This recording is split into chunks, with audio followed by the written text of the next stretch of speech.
Thank you, Mr. Chairman. So before the 2008 crisis, it was open season on consumers. Giant financial institutions cheated people on mortgages, on credit cards, and a bunch of other financial products, and government regulators did nothing.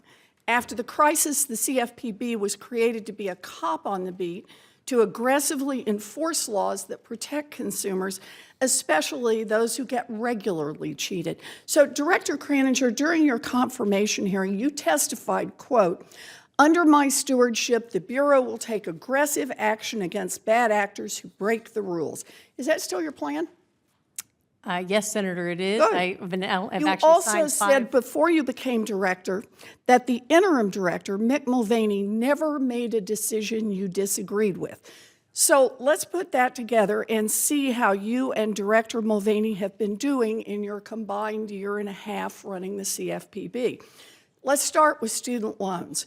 The law that set up the CFPB established a student loan ombudsman at the Bureau because Congress believed that students needed a regulator who had their back when loan companies and for-profit colleges tried to cheat them. Director Kraninger, in the past year and a half, how many lawsuits has the CFPB filed against student loan companies?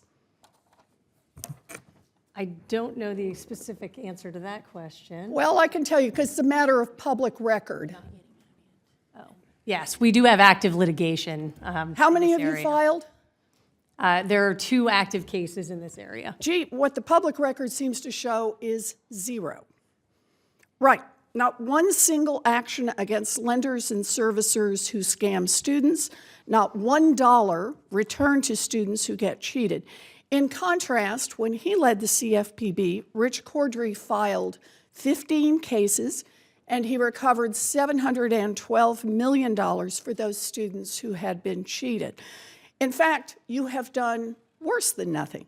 You and Mulvaney disbanded the Office of Student Ombudsman. It was so bad that your student loan ombudsman resigned because the, quote, leadership of the Bureau has abandoned its duty to fairly and robustly enforce the law. So that's student loans. Now let's ask about discrimination. Before the financial crisis, banks targeted communities of color for the worst of the worst cheating mortgages. So after the crash, Congress said there would be a special office at the CFPB to enforce laws to stop lending discrimination. Director Kraninger, in the last year and a half, how many lawsuits has the CFPB and the DOJ filed for fair lending violations? I can tell you, Senator, that we do have ongoing investigations How many in this have area. you filed? I've been on the job for 3 months as of today. That's but right, there are and active you cases. have Mick Mulvaney together. You've said you agree with everything he's done. That's a year and a half period. How many have been filed in a year and a half? It's a matter of public record. I understand that. And I do the not believe there are answer any that have been is filed, but there is 0. active investigation happening. The answer is 0 that you have filed. Not one single action against lenders who discriminate, not $1 returned to borrowers who got turned down or charged more because of the color of their skin. Rich Cordry filed 11 lending discrimination cases, recovered almost $620 million for consumers who were targets of discrimination. And again, in this area, you have done worse than nothing. You took enforcement powers away from the CFPB experts who were in charge of the Office of Fair Lending. And who did you put in charge of the office?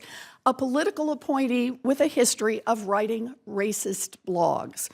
Okay, student loans, lending discrimination. Now let's do credit reporting companies and debt collectors. 2/3 of the complaints that come through the CFPB hotline are about credit reporting or debt collection. Under Rich Cordry, the CFPB brought 20 debt collection cases and 24 credit reporting cases, putting almost $1.2 billion back into the pockets of consumers who were cheated. Director Kraninger, in the last year and a half, the CFPB has filed 3 cases alleging violations of credit reporting or debt collection laws. How much relief did the Bureau win for consumers in those cases? With respect to restitution and Yeah. injunctive How many relief and dollars remedies, there are a went back number. to the consumers?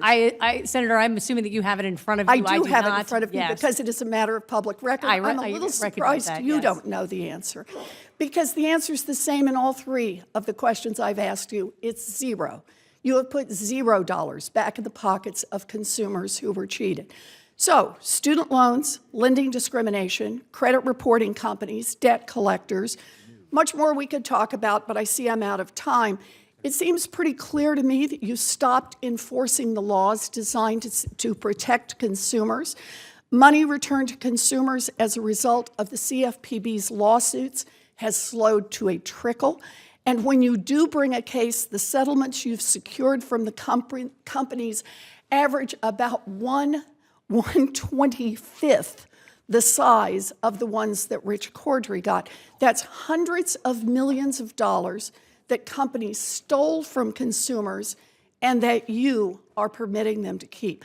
Director Kraninger, you are supposed to be the cop on the beat, but you are only watching out for the crooks who are cheating American consumers. If you had any decency, you'd either do your job or resign.